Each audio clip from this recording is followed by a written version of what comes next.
There are moments in life when something shifts inside you and no one else sees it. You smile the same, you walk the same, you go about your day as always, but deep within, something is no longer the same. It is as if your spirit has received a secret message that change is near. And not just any change, but something divine, something monumental. A woman who is about to be blessed by God does not always hear a trumpet, nor does the world around her pause in recognition. In fact, it's usually the opposite. Life feels heavier. People become distant. The world goes quiet. Not because she is cursed, but because she is being carved into the shape of the blessing she was born to carry. Before the breakthrough, there is always a breakdown, not of who she is, but of who she is not. The roles she played to keep others comfortable, the identities she wore to survive, the dreams she reduced to make space for others, these begin to crack, fall, and fade away. It feels painful, confusing, even frightening.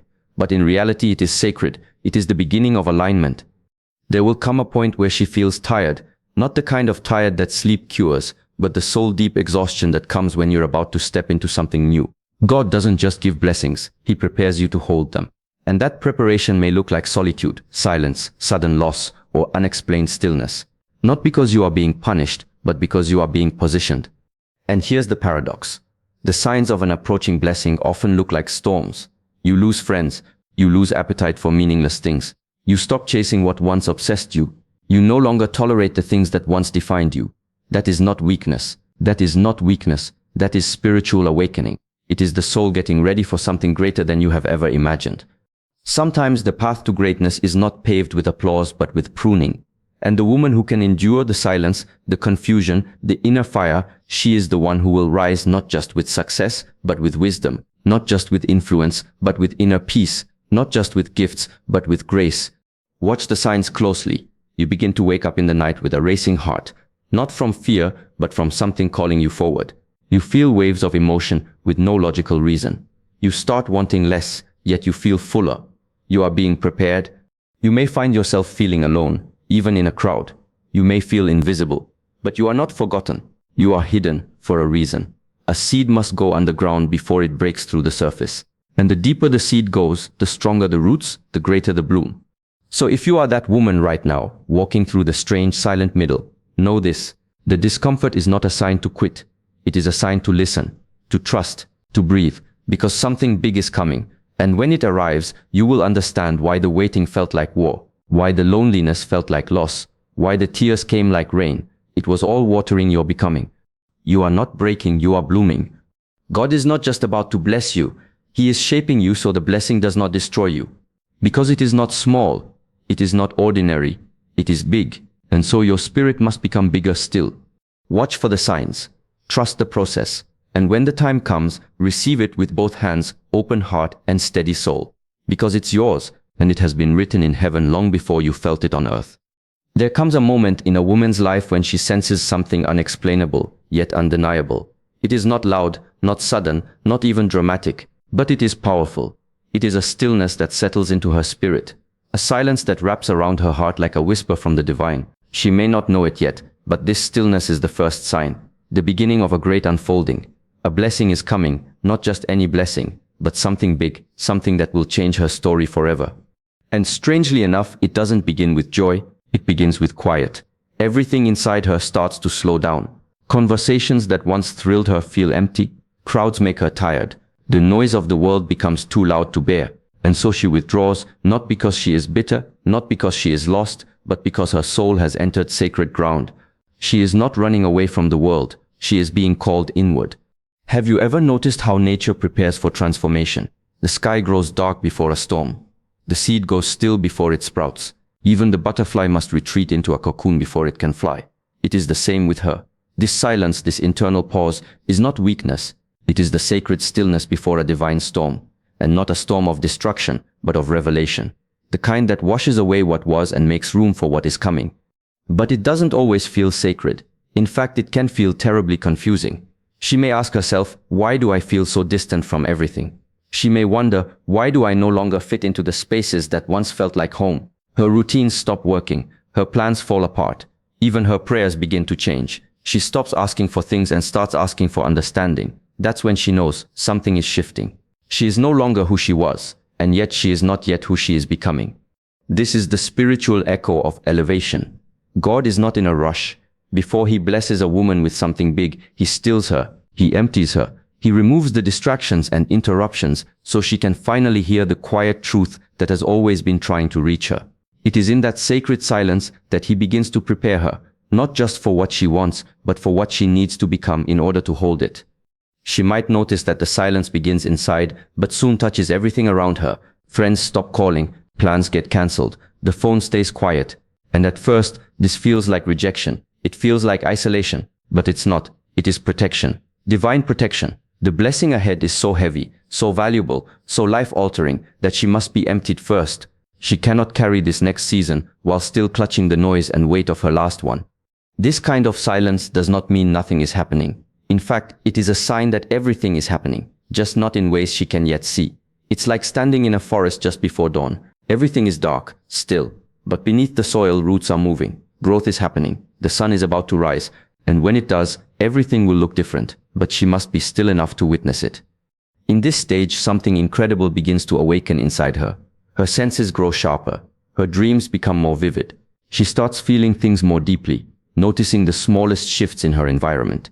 She begins to crave peace over popularity, purpose over approval. She starts choosing quiet mornings over loud crowds, and authenticity over appearance. What she doesn't realize is that this is not by accident. It is her spirit aligning with heaven. The silence is teaching her how to listen, how to discern, how to be ready. Because a blessing that is meant to last cannot be received by a scattered soul. So God gathers the pieces of her that were stretched too thin. He calls her out of distraction and back into herself. Not the version that the world applauds, but the version that is whole, real, ready. This is not the kind of preparation that looks like progress. No one will congratulate her. No one may even notice. But heaven notices, because in this silence she is not waiting, she is becoming. Becoming the woman who will not just receive the blessing but carry it with strength and grace. Becoming the woman who will not just shine in the light but remain grounded when the light fades. And so if you are in that silence now, if your life feels paused, if the world has grown quiet around you, don't panic. Don't fill the silence with noise. Don't rush to escape it. Breathe into it. Trust it. Let it do its work. Because what's coming is big. And when it arrives, it will not just change your life, it will reveal why the silence was necessary. You will understand why the conversations stopped, why the doors closed, why the nights were long. You will look back and see that the silence was not a punishment, it was a prophecy, a sacred echo that said, prepare, something holy is on the way. So stay there, in the silence, stay grounded, stay faithful, stay still. Because the storm of blessing is gathering just beyond the horizon. And when it comes, it will not ask permission. It will pour. Sometimes, what feels like being forgotten is actually being chosen. She doesn't see it at first. She only feels the silence, the distance. One day she wakes up and notices the shift.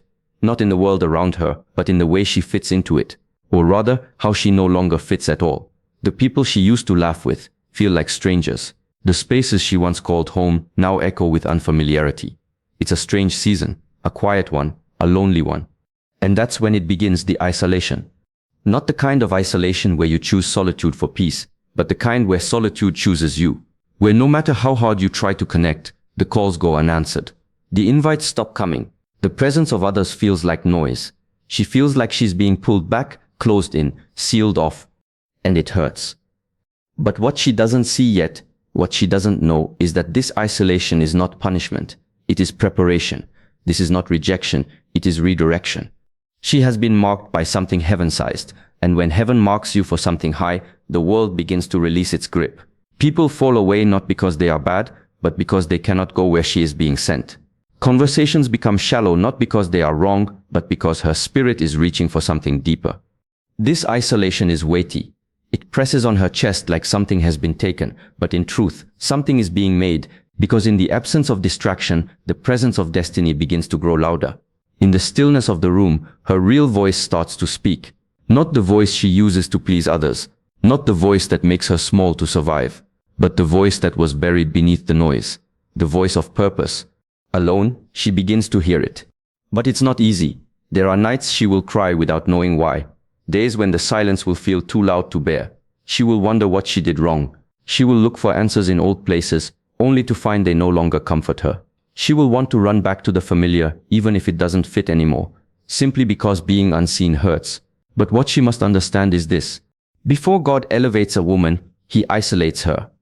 Not to harm her, but to heal her. To strengthen her. To strip away every mask she wore to survive in rooms that were never meant to hold her purpose. To undo the approval addiction, the people-pleasing, the fear of being alone. He removes the background noise of comparison, so she can finally hear the melody of her own mission. She is not being left behind, she is being lifted. And elevation always feels lonely at first. Think about the eagle. It does not fly in flocks, it rises alone. It rides the winds others fear. And in that aloneness, it sees things from above that others cannot even imagine from below. So must she. There are revelations coming that cannot be delivered in crowded spaces. There is wisdom being whispered that can only be received in quiet. There is healing happening that requires distance from old wounds and familiar cycles. It is in this sacred separation that she begins to see clearly, not just the world, but herself. She sees who truly valued her, and who only valued what she gave. She sees what was temporary dressed up as permanent. She sees that she was holding on to people who never had the capacity to hold her calling. She sees that many things she once called love were actually distractions. And yes, it hurts. It hurts to unlearn. It hurts to let go. It hurts to be alone. But the pain is not in vain. Because every woman chosen for something greater must go through a season where she walks through the valley with no crowd, no affirmation, no applause, just faith, just fire, just her and God. That is the only way the false versions of her fall off and the real woman within begins to rise. She doesn't need validation when she has vision. She doesn't need a platform when she's standing on purpose. She doesn't need everyone to understand when she's finally beginning to understand herself. And when that transformation begins, oh, it is unstoppable. The same isolation that once felt like emptiness becomes sacred space, a womb for something new. And from that place, the woman who emerges is not just stronger, she is wiser. She no longer fears being alone because she knows the weight of her calling will require solitude sometimes. She no longer begs for belonging because she now carries home inside her.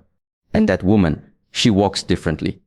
She doesn't chase what leaves. She doesn't beg to stay in rooms that dim her light. She doesn't fold herself to fit small roles anymore. She has met herself in the silence. She has danced with her own shadows and made peace with her past. She has stared down the loneliness and turned it into language. She has walked through the fire and come out with gold. So if you are in the weight of isolation now, do not despair. It is not where your story ends. It is where your strength begins. Because sometimes God must pull you away from everything so he can show you what was always within you. And when he's finished, you won't return to what you had. You will rise into what you were always meant to become. There comes a time in every woman's life when the familiar no longer feels like home. The things she once held onto with both hands begin to slip through her fingers, not because they're being taken, but because her soul is learning how to release. It starts small. She wakes up one morning and finds herself less interested in the routines that once brought her comfort. The conversations that once lit up her day now feel repetitive. The relationships that once felt like forever now feel heavy. Not wrong, not toxic, just done. Like a book she's read 100 times, she already knows how it ends. And deep down her spirit is whispering, there's more. But that whisper is strange, unsettling, because it does not come with a clear map. It doesn't come with instructions or guarantees. It just comes with a pull, a tug in the chest, a sense that something greater is calling her away from everything she's ever known. Letting go of the familiar is not easy. It is terrifying. Because the familiar is safe, even when it's uncomfortable. Even when it's unfulfilling, at least it's known. At least it's predictable. The human heart is wired to seek safety. The soul, however, seeks growth. And these two are often at war. So when a woman begins to outgrow her current life, her job, her circle, even her mindset, it does not begin with celebration. It begins with confusion. She asks herself, why am I suddenly tired of this? She wonders, why doesn't this bring me joy anymore? And most haunting of all, if I let this go, who will I be? It is in that moment that God begins to stir something holy within her. You see, when a blessing is on the horizon, it doesn't just arrive, it requires room. And for there to be room, something must leave. That's the spiritual law, release before receive. So God starts by making her restless. He makes her discontent. Not because she's ungrateful, but because she's been in one place too long. A soul that's been sleeping begins to awaken, and when it wakes it wants to move. But movement always begins with loss. To rise, you must release. To become who you're meant to be, you must lay down who you were trained to be. And that hurts. Because she has invested in the familiar. She's poured time, love, effort into it. She has grown attached. She has made it part of her identity. Walking away feels like betrayal. Letting go feels like death. But it's not death, it's birth. What she is feeling is not the end, it's the beginning. But beginnings are always disguised as endings. They come wrapped in doubt, cloaked in discomfort. They feel like breaking, but they're actually breaking open. At this point, the world around her may not understand. People will ask, why would you leave that job? It's secure? Or, why are you distancing yourself from those friends? You've known them forever. Or worse, you've changed. And she has. She must. Because she is no longer willing to live in rooms where her light is too bright for the ceiling. She is no longer content pretending she doesn't feel what she feels, just to maintain the illusion of comfort. And yet it's lonely here. This space between letting go and stepping into the new, it's a wilderness. She will feel like she's walking through fog. No roadmap, no compass, just that inner pull. And some days she will want to go back. Like the Israelites in the desert who said, maybe slavery was better than this silence. She will be tempted to shrink, to settle, to stay. But she won't. Because something inside her knows she didn't come this far just to go back. And here's the miracle. When she finally opens her hands, when she finally surrenders the familiar without knowing what comes next, something powerful happens. A shift, a crack in the sky, a gust of clarity. Not everything becomes clear at once, but she starts to breathe easier. Her steps become lighter. The world doesn't change, but her position in it does. She begins to see what was holding her back. The invisible chains disguised as comfort. The emotional patterns masked as loyalty. The outdated roles she was performing out of habit. All of it crumbling in the light of her new awareness. And now she is free. Not because life is perfect, not because she knows what's next, but because she finally had the courage to release what no longer serves her soul. She is no longer addicted to the familiar. She is anchored in faith. And that kind of faith, that kind of internal shift is unstoppable. Because a woman who trusts the pull more than the pattern is dangerous. She cannot be manipulated by fear. She cannot be seduced by convenience. She has tasted the freedom that comes with surrender, and now she knows what's ahead is always worth more than what's behind. She will still have moments of doubt, still have nights of grief. Letting go is never a straight line. But the more she honors the pull, the more she will see what was waiting for her all along. New relationships, new doors, new clarity, and most of all, new levels of herself she had never met before. That is the reward. Not just the blessing that's coming, but the woman she's becoming. And she knows now the familiar is no longer her home. Her home is wherever her soul is free to grow. And from this moment on, she refuses to shrink again. Something inside her begins to stir. It's subtle at first, like the faint sound of a drum echoing deep beneath her skin. She can't explain it to anyone. She wouldn't even know how. Because it's not coming from her thoughts. It's coming from a place deeper than logic, louder than fear, a place she forgot existed. Her intuition is waking up. And when it does, it doesn't ask for permission. It does not come politely, it erupts. It interrupts. It sends waves through her entire being, whispering truths she can no longer ignore. She begins to feel things before they happen, sense things others miss. She walks into rooms and knows when something is off, even when no one says a word. She hears someone speak and feels the lie beneath the smile. She listens to her body, her energy, the invisible signals pulsing through her life. And it's as if her spirit is sharpening, like a blade that's been asleep too long and is now remembering its purpose. But with that awakening comes restlessness. Because when a woman's intuition sharpens, her tolerance weakens. She no longer has the capacity to fake it. She can't pretend that everything is fine when her soul is screaming that something is not right. She can't ignore the heaviness she feels when she's around certain people. She can't stay in situations that make her shrink just to keep the peace. And so the restlessness begins. It shows up at night when she should be asleep. Her mind is quiet, but her spirit is wide awake. Not anxious but alert. As if something is calling her forward but hasn't yet revealed where. It shows up in the middle of good things, meals, conversations, success, and suddenly she feels detached. Not ungrateful, just unsettled. She knows something is off, but she can't put it into words. This is not confusion. This is transition. It is her spirit stretching beyond what is known, reaching for what is next. It is the voice of destiny, not shouting but whispering, "You're not meant to stay here." And the hardest part, nothing may look wrong from the outside. Her life might appear perfect, everything in place, everyone proud. But on the inside, she feels caged, restless, mismatched. It's as if her external world is too small for the expansion happening within her. And she realizes, for the first time, that peace is not the absence of chaos, but the presence of truth. And the truth is, her soul is ready to grow. This restlessness is sacred. It is not a problem to solve. It is a message to honor. Because what's really happening is that God is trying to get her attention. He's pulling her out of cycles that keep her small. He's disrupting her comfort so she doesn't miss her calling. He's making the present uncomfortable so she starts walking toward the future.